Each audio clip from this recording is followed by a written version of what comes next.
Olá pessoal, tudo bem com vocês?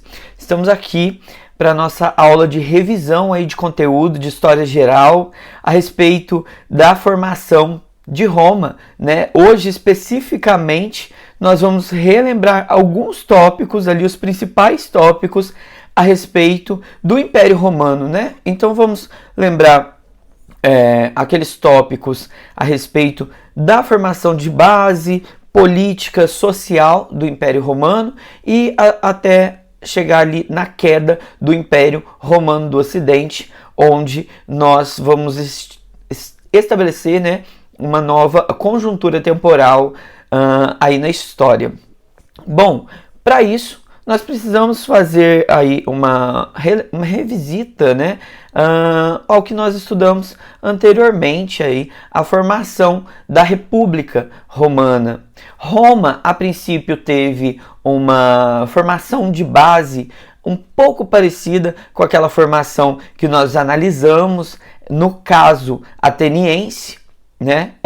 Tanto na organização política como social, a princípio, né, anteriormente aos tempos da República, onde Roma passou por um período, né, que recebeu muitas imigrações de diversos locais ali próximos, né, da Europa. Então, grandes grupos de pessoas começaram a se aglomerar naquela região. A princípio, foram formando lideranças patriarcais, assim como no caso ateniense. Essas lideranças foram formando espécies de genos, como nós vimos no caso ateniense também, que vão se ampliando, né, se juntando com outros e formando grandes lideranças. Depois Roma passa por um período de monarquia, né? Então essa monarquia passa a incomodar, né? São alguns reis que sobem ao poder. Essa monarquia passa a incomodar ali principalmente os patrícios, né? Que são aquele pessoal oriundos desses paters, né? Desses homens de grande poder que estabelecem uma orientação política um pouco ali superior na camada hierárquica social em relação aos plebeus, em relação a escravos, né? Um poder aquisitivo maior. E aí nós precisamos lembrar também que no caso de Roma, assim como no caso ateniense, quem tem mais dinheiro e quem tem mais terras, né, ou seja, mais posses, é quem tem mais poder. Então esses patrícios com muitas posses, eles passam a se incomodarem, né? Eles passam a reivindicar esse posto de poder. Então, dessa maneira, eles conseguem derrubar ali esse período sucessivo de reis que governam Roma. A partir disso, a partir desse tempo, nós vamos viver um período onde os patrícios passam a dominar ali a camada política e definir as relações sociais em Roma, né?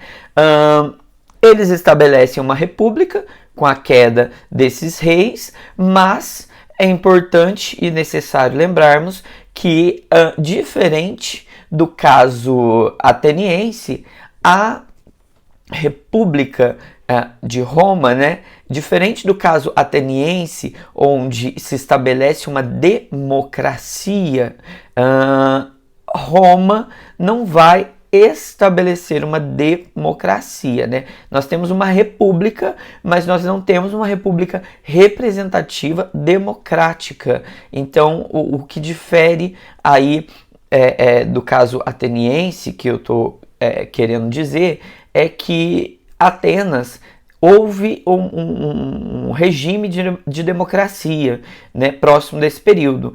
Ainda que precisamos lembrar que a democracia em Roma em Atenas é algo muito diferente do que nós temos hoje em dia, por concepção de democracia, e que nós vivemos no caso brasileiro atualmente, né? Hoje nós temos uma democracia onde todo o cidadão, a partir de 18 anos, ou até mesmo 16 anos, ele vai poder votar, escolher seus representantes, independente de gênero, né? Independente de ser estrangeiro e ter adquirido cidadania brasileira, por exemplo, né? Independentemente do seu poder aquisitivo, entre outros atributos. No caso da democracia ateniense, era estimado, né, num período próximo aí que nós estamos analisando, que cerca de 10% da população possuía o poder, né, de decisões ali, né, que eram considerados de fato cidadãos, né. Precisamos lembrar que mulheres, estrangeiros, né, não tinham esse direito democrático. Então, o que eu chamo a atenção aqui é que, no caso de Roma, os plebeus, principalmente, eles vão começar a querer reivindicar direitos, né, direitos políticos, direitos de participação política. Então, é nesse sentido que eu chamo a atenção para algo que diferenciou bastante Roma nesse período em relação a Atenas, né? Enquanto em Atenas você tem cerca de 10% da população podendo ter direito de decisões políticas, no caso romano, né, nós não vamos ter. No caso romano, nós vamos ter realmente os patrícios ali, principalmente, definindo toda a camada política, apesar deles terem estabelecido uma república romana. Dentro desse quadro, aí nós lembramos também que houve ali toda uma revolta plebeia, né, os plebeus que estão abaixo dos patrícios na camada hierárquica social política, do caso da República Romana, houveram revoltas. Os plebeus começam a reivindicar, eles pensam, foi estabelecida uma república, é esperado que nós tenhamos direitos agora, né? De voto, de participação política, de participação, ampliação na questão de dignidade, né? De percepção social e afins, mas isso não está ocorrendo na prática. Então eles começam a fazer essas reivindicações, né? E de que maneira? Eles fazem greve, ali ocorre a primeira greve plebeia, né, em determinado dia, com muita organização. Lá os patrícios acordam e os plebeus estão em um monte, né? Eles não estão trabalhando. Então, através dessas revoltas plebeias, eles conseguem fixar leis, né? Eles conseguem, com o apoio ali até mesmo de sujeitos que resolvem negociar, né, já da participação política, eles conseguem a formulação de leis que vão estabelecer propriedades, né, dentro daquilo que eles reivindicam. Uma dessas leis, para a gente relembrar o conteúdo que nós já aprendemos, ela vai afirmar sobre a questão de os plebeus poderem ali pegar, vamos dizer assim, né, pegar um pedacinho das novas terras que os patrícios conquistavam, né? E aí, com base nessa lei, nós vamos ter aí mais à frente Roma avançando sobre o Mediterrâneo. Quando Roma avança sobre o Mediterrâneo para expandir ali, né, a República Romana, nós vamos ter um agrupamento de plebeus indo junto do exército romano. Um exemplo dessas batalhas é a Batalha de Cartago, né, onde Roma vai estabelecer com os povos cartaginenses ali uma grande batalha em busca de conquistar aquele território. Era uma região muito importante. e os plebeus vão junto, muitos morrem nessas batalhas e afins, com a ideia de que com as novas terras conquistadas, eles conseguissem um pedacinho daquela nova terra, conseguissem melhorar de vida com isso, né? Porque a gente precisa relembrar aquela questão de quem tem terra tem poder. Além disso, terem propriedade para fazer suas plantações, né? Estabelecer suas relações comerciais e etc. Porém, na prática, com o término dessas batalhas, eles não conseguem nem mesmo esses pedacinhos de terra, eles não conseguem um emprego, os plebeus, os patrícios, voltam dessa batalha com a ideia, né, principalmente os generais, de pegarem esses povos que foram conquistados e escravizá-los. Então, nem mesmo empregos são dados aos plebeus. No final das contas, os plebeus simplesmente não estabelecem, né, não conseguem aquilo que estavam reivindicando. Então, nesse fecho, também preciso relembrar uma outra questão que nós aprendemos anteriormente, que é, a partir disso, com o desânimo dos povos plebeus, surgem alguns líderes ali, como os irmãos Graco, que vão levantar novamente aí as revoltas plebeias. Os irmãos Graco, o primeiro deles vai reivindicar, né, a questão da reforma agrária, novamente, aquela mesma questão, né, de que os plebeus têm um direito a um pedacinho de terra, as terras estavam concentradas, muitas terras nas mãos de poucos, né? Então os plebeus vão, o primeiro dos irmãos Graco vai reivindicar que, ainda que fossem aquelas terras distais, né, geograficamente, ou seja, aquelas terras que estão nas fronteiras, que são as piores terras nesse momento, né, porque também nós precisamos considerar, quando é tempo de invasões, de batalhas, guerras e afins. E quando ocorrem invasões de povos estrangeiros ou inimigos, esses povos atacam primeiramente as fronteiras. Então ele vai reivindicar que essas terras das fronteiras sejam ocupadas por plebeus. Mas ainda assim, né, os patrícios não cedem, não querem ceder essas terras. Bom, em resumo, ele acaba assassinado, né, ali pelo agrupamento de patrícios e senadores que, com medo de uma nova revolta plebeia, assassinam o primeiro dos irmãos Graco.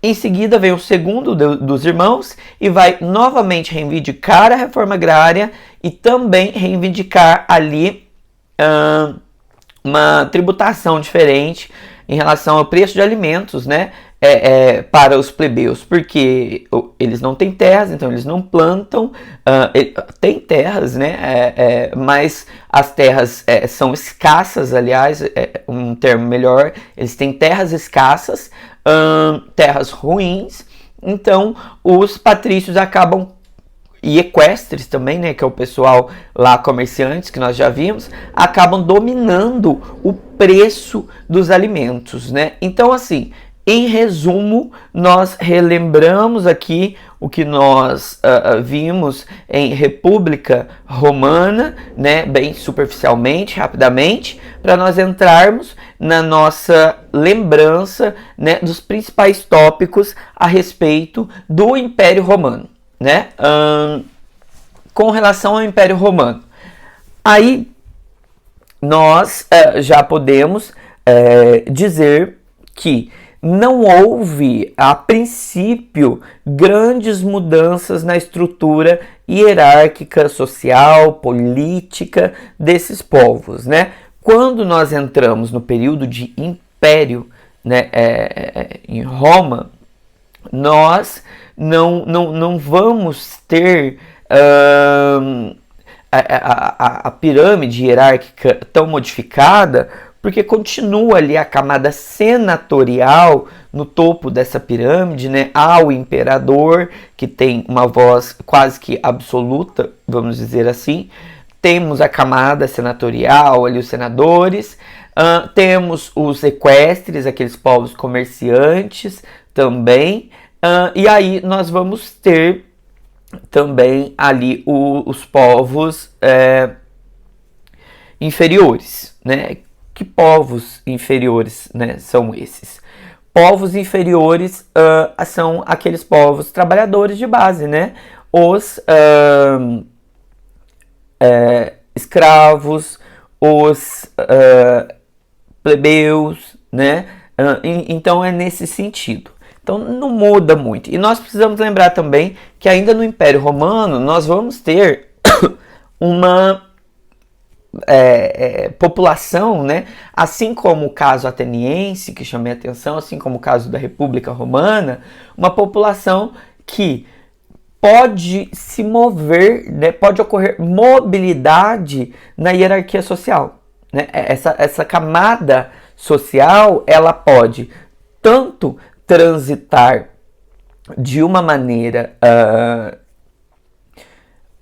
onde ela suba na camada quanto ela desça, né? Ainda está estabelecido daquela maneira de como quem tem mais posse de terra tem mais poder. Nós ainda mantemos essa ideia muito viva, né? No caso aqui do Império Romano, né? Nós vamos manter uma base patriarcal também no Império Romano, né?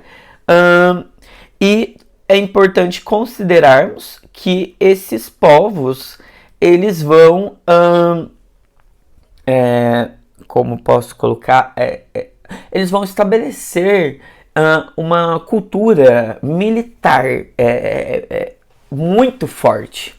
Lá no final da República Romana, nós tivemos já ali em período de república, uma entrada dos povos plebeus, né, nos exércitos romanos.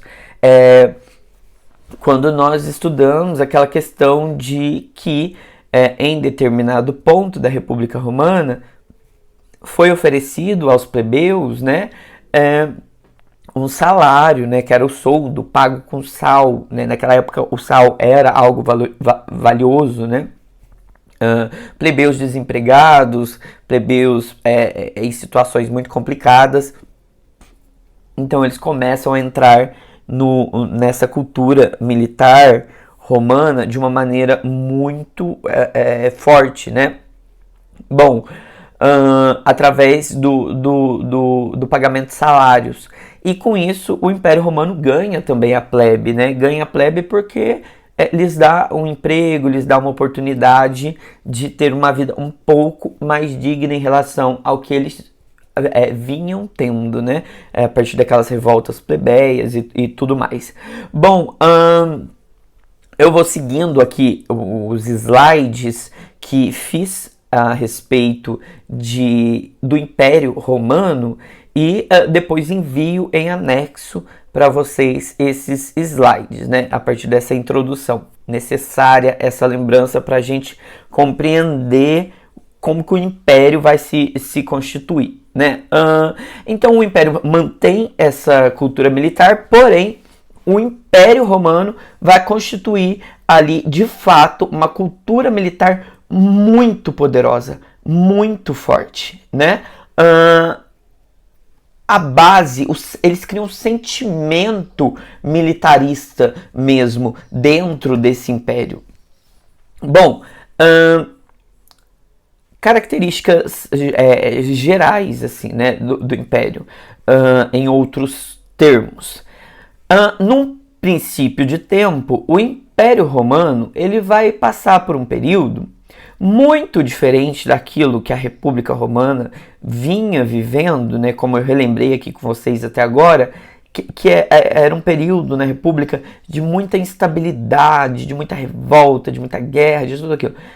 O Império ele vai passar por um período ali, até por volta de 180 depois de Cristo, que vai ser por volta de 150 anos, mais ou menos, de vivência, de paz, né? E quando nós falamos paz, né, a ideia de Pax Romana é um tempo onde o Império Romano não vai ter grandes batalhas, grandes dificuldades, grandes problemas, né, nesse período para enfrentar.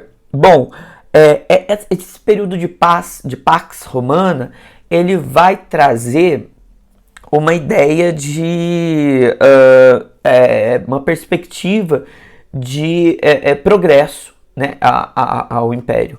Porque se você tem um tempo onde você não está em guerra, você não está tendo instabilidades, né, grandes instabilidades no seu exército, na sua organização, você consegue então pensar no próprio povo, você consegue fazer fluir a sua região, a sua delimitação geográfica, né, e tudo mais. Dessa maneira, então, nesse período de Pax Romana, o Império, o Império Romano, ele vai conseguir fazer gerar frutos na construção civil, na economia, por exemplo, né? De que maneira, né? Nesse período ocorriam grandes taxações, né, de impostos, e esses impostos eram cobrados de toda a população romana, né? O imperador, ele não tinha condições de receber todo esse imposto de todas as regiões, de todos os lugares, porque o Império Romano era algo realmente muito grande, né? Então o que ele vai fazer? Ele vai recebendo esses impostos através de pequenos líderes de diversas regiões, né, e que repassam isso ao imperador. E aí nós já podemos falar, assim, fazendo até um anacronismo aqui de pensar na questão de uma palavra um pouco mais usada contemporaneamente, na questão de corrupção ali, né? Porque muitos desses representantes, eles acabavam tomando para si esses parte daquele dinheiro, né? Então, se eu tenho que pagar ao meu imperador ali 100% de um valor, eu vou pagar 80%, de repente eu fico com 20%, e aí vai estabelecendo uma ideia de corrupção já nesse tempo, né? Bom, a força de trabalho é predominantemente escrava. Isso é importante, que eu falei dessa questão do dinheiro, que mais pra frente a gente vai ver uma questão aqui da política do pão e circo que vai interferir diretamente aí nessa questão que eu estou falando. Bom, então isso era basicamente o recurso de financiamento do Império Romano, né? A predominantemente trabalho de base escravo, né?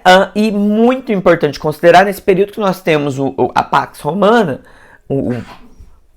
Minha cachorra. Ela parou. Perdão, minha cachorra acabou de morder meu gato. Aula online, acontece de tudo. Vamos continuar aqui. Nesse período de Pax Romana, o que ocorre, né? Nós temos aí a construção de grandes obras civis, né?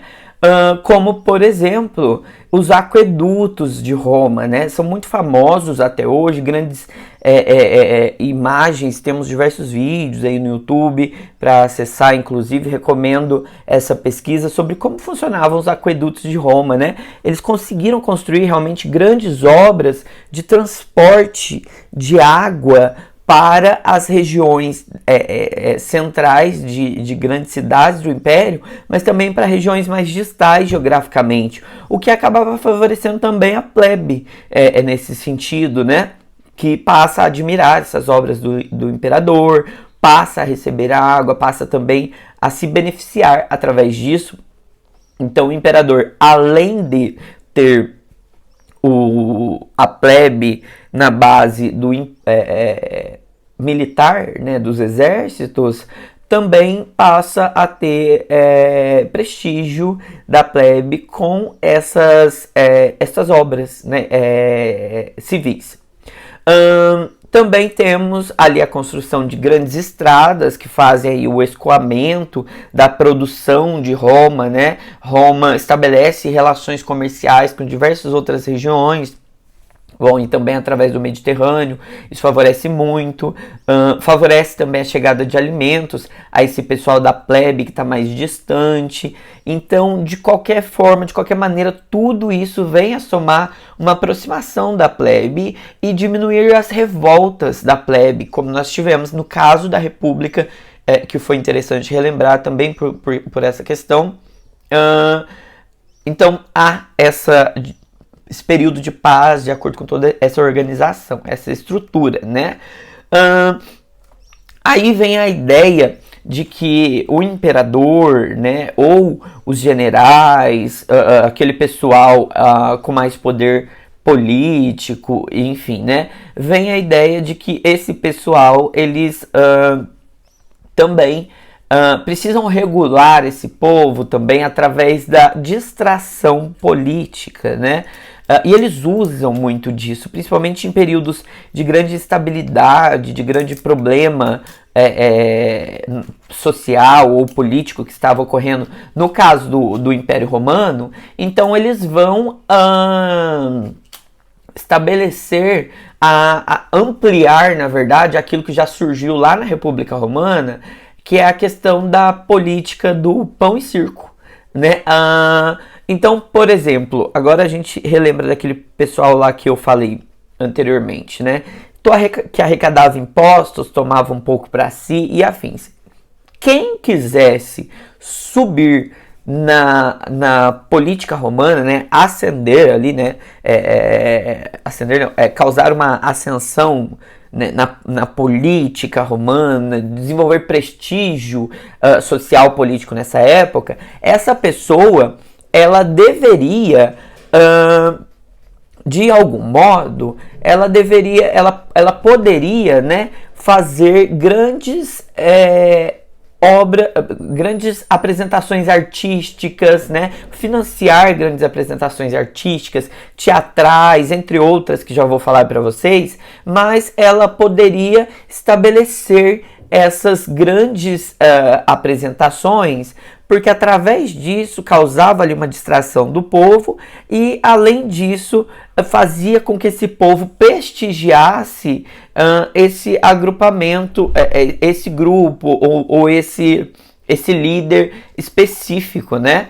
Então haviam grandes obras teatrais, mas também havia algo também bem curioso, que eram as apresentações com leões, né? Então bárbaros, povos não livres, como o caso de escravos, às vezes eram soltos para leões consumirem, né, comerem essas pessoas vivas ali em lutas durante essas apresentações.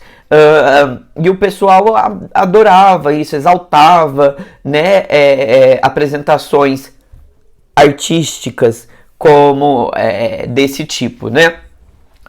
O que mais poderia ser feito dentro dessas questões, né? Haviam lutas também, lutas de gladiadores, entre outras questões.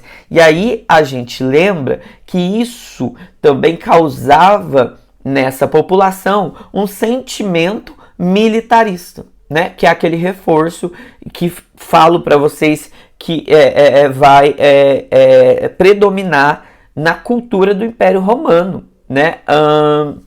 Bom, então a política do pão e circo, ela vinha daí, né? E com recursos provenientes da exploração de colônias, né? Ainda as colônias iriam vir a financiar todo esse circo aí, né? Realmente. Bom, agora nós vamos listar aqui, né, alguns tópicos que nós vamos chegar na queda do Império Romano do Ocidente, né? E naquela mudança de conjuntura histórica que eu tô falando para vocês. Bom, vamos um por um aqui, né? Não é basicamente, como a gente ouve muito falar aí, aquela questão das invasões bárbaras que vai determinar mesmo a queda do Império Romano, né? É um processo, né? Dentro desse processo, nós vamos ter 3 tópicos aí que eu vou falar para vocês. A questão do cristianismo, que vai ter grande influência, as anarquias militares, né? Que vão também ser de grande influência, e também a questão aí das invasões, né? De estrangeiros e afins. Bom, o cristianismo, o que ocorre? Os povos romanos, eles não eram tão rígidos, né? Até mesmo porque o Império Romano era algo muito grande e havia então uma pluralidade de povos que eles haviam conquistado. Então, a princípio, eles não eram tão rígidos com outras religiões, assim como outros povos nesse período que nós podemos analisar. Porém, o que vai acontecer? Quando o cristianismo surge, e não incomoda a princípio por ser algo que está apenas de um movimento pequeno, aquela coisa toda, mas quando o cristianismo começa a expandir, ele começa a incomodar o império.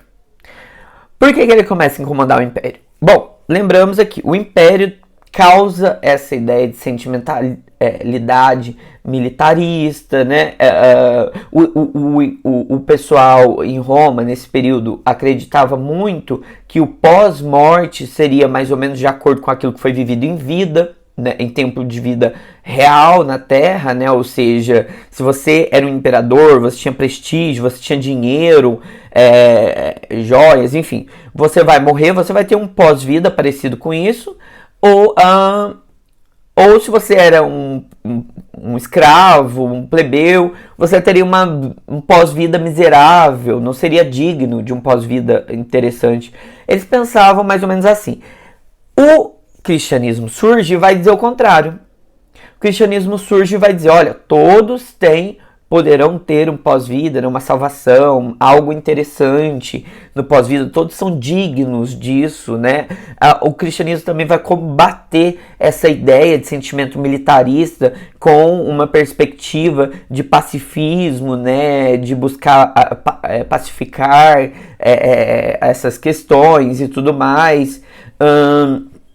Então, tudo vai mudar, né? Tudo vai mudar aí, porque o pessoal mais pobre, né? Os plebeus ali, os escravos, vão começar a se questionar, né? Vão começar a pensar, olha, eu tenho uma dignidade, né? Não é bem assim como esses imperadores estão pregando ou me posicionando na sociedade, né? As coisas precisam mudar, né? Ao meu favor, né? Também. Bom, então isso causa ali a repressão do Império Romano sobre o cristianismo, né? E aí o que vai acontecer? Como consequência disso, nós vamos ter a expansão do cristianismo entre o pessoal mais pobre, né? Porque realmente foi um chamado a esse pessoal de dignidade. Agora, guardem essa questão do cristianismo, que nós vamos puxar o próximo tópico aqui, que eu já volto no cristianismo, que é a questão aí das anarquias militares, né? Anarquia militar, que no caso do Império Romano, é no sentido de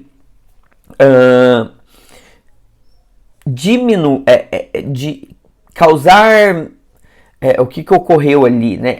Ocorreram instabilidades no militarismo de Roma, né? De que maneira? Os generais, eles começaram a brigar entre si por questão de poder, por questão financeira, territorial e tudo mais. Então é nesse sentido que é a anarquia militar. Não é uma anarquia no sentido de um grupo que se organizou em prol, né, de algo. Eles não estão em prol, eles estão realmente brigando entre si. Então é daí a ideia da anarquia militar do caso do Império Romano. Bom, ocorre ali uma fragmentação do exército com tudo isso. As fronteiras ficam desprotegidas. Imagina, você tem um grande império. Você até então tinham generais, como eu coloco, um exército todo organizado e afins. De repente ocorre toda essa anarquia, toda essa briga, né, e etc. Então as fronteiras do Império Romano começam a ficar desprotegidas. Isso é muito importante para a gente lembrar lá das invasões bárbaras que vão ocorrer em seguida. Ocorre uma crise nesse colonialismo ali do Império Romano, né? Então começa a faltar alimento, começa a ter desabastecimento, né? Lembra daquela organização do período de paz do Império Romano, as estradas, toda a organização militar, etc., que fazia chegar alimento para todo mundo, aquela coisa toda. Bom, agora não mais. Ocorre aqui um desabastecimento, né? Também uma escassez na força de trabalho, uma crise do escravismo, né? Então, realmente, essa anarquia militar ela desestabiliza o Império Romano. Bom, no meio disso tudo, vai surgir aí uma lei do Edito Máximo, que é uma ideia, a ideia era realmente regular esse problema, principalmente do desabastecimento, do preço, porque a inflação está muito alta, não há tabelamento de preço. Então, o Edito Máximo vai buscar tabelar os preços, o que na prática não vai ocorrer, né? Se João vendia o trigo lá a um valor da moeda, o quilo do trigo, do Império Romano naquele período, José vendia 2, ele não vai, através dessa tabela, deixar de fazer isso. Por quê? Aí nós podemos usar até um exemplo contemporâneo, né? Há pouco tempo atrás, começamos a pandemia.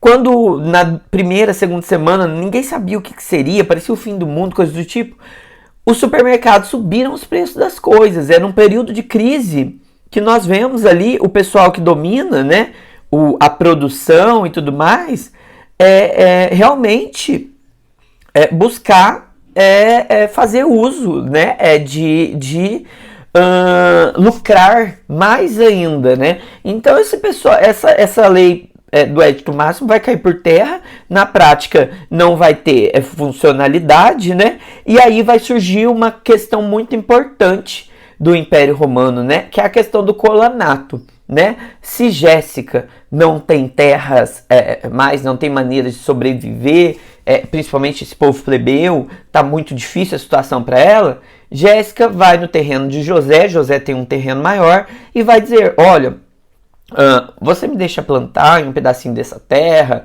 morar, né, fazer a minha casinha ali, e aí tudo que eu produzir, eu vou te dar uma parte, eu vou te pagar, eu vou vender para você, eu vou à cidade, eu vou... Então vai surgir daí a servidão feudal, né, nessa perspectiva de colanato no Império Romano. E isso é muito importante para relações que nós vamos estabelecer na Idade Média, que nós vamos entrar lá mais à frente aqui da matéria, né? A questão ali desses colonos que vivem nesses lugares vai ficar um pouco complicada, porque se você tem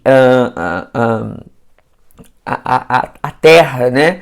O caso de José que domina essa terra, essa propriedade, Jéssica está ali usando o pedacinho, ele começa, então pode subir tributos para ela e tudo mais, de repente nessa relação Jéssica pode ficar dependente, né, e em dívida com José, então as relações vão se complicar ali também para os mais pobres mais adiante. E aí agora nós vamos ver assim como que rapidamente o cristianismo toma conta mesmo de Roma aqui, né, nessa questão do império. Olha bem, 313, no ano de 313 depois de Cristo, né, já vai surgir aí uma lei muito importante para o cristianismo, e aí nós vamos até 380, onde surge uma que definitivamente fixa o cristianismo como base ali religiosa no Império Romano e tudo mais, né? Bom, a princípio no Edito de Milão de 313, nós vamos ter criado pelo imperador Constantino a liberdade de culto do cristianismo. Se até então havia repressão, perseguição, né, do Império Romano ao cristianismo, agora nós vamos ter com Constantino a liberdade desse culto, né? E com essa liberdade de culto, nós vamos ter, então, o surgimento de muitas capelas e muitos locais para promoções religiosas do cristianismo. E é interessante pensar isso, porque se você tem uma capelinha, uma determinada organização, você tem um líder que vai puxar muita gente ali mesmo para o cristianismo, né? Para a religião. 325, nós vamos ter a formação da lei canônica, né? Que vai dar poder à Igreja Católica, a Igreja Católica não, a Igreja Cristã, né? Melhor nós posicionarmos dessa maneira, porque depois ela vai ser dividida em muitas vertentes aí, né, do cristianismo. Bom, nós vamos ter ali a primeira formação com base na lei canônica, de legislações mesmo que vão dar respaldo a essa igreja, respaldo político e afins, né? Nós vamos ter em 380, então, a adoção do cristianismo, né, com o Edito de Tessalônica, como a religião oficial do Estado. E ali também vai ocorrer o título de Césaropapismo, né, o início do Césaropapismo. Bom, quem tem título de César nesse tempo é César, de poder máximo, né, tanto político, quanto de discurso de fala e apresentações religiosas. Então, se você dá esse poder à figura do Papa que vai surgir, né, a um líder da igreja, né, um título de César, você vai estar dando realmente muito poder a essa figura e, consequentemente, a instituição da igreja, né, enfim. Em seguida, aí nós vamos ter, em seguida não, elas já estavam ocorrendo, né? Mas junto aí a esse processo nós temos as invasões bárbaras que começam a se ampliar com o passar do tempo, nesse período que nós estamos relembrando, analisando. Então, com essa ampliação das invasões bárbaras, né? O que vai acontecer? A princípio, os romanos acreditavam que poderiam pegar esses bárbaros que estavam entrando em Roma e colocá-los a seu favor para trabalhar para eles mesmos, assim como faziam já de costume com os plebeus e afins. Porém, os bárbaros são muito numerosos e muito espertos.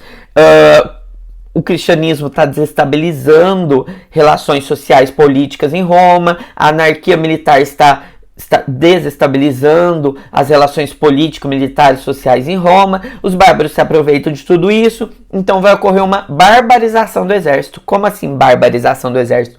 Os bárbaros começam a se infiltrar, entrar no próprio exército, né, do Império Romano, e aí com essa infiltração vai ocorrer que eles vão formar líderes ali dentro.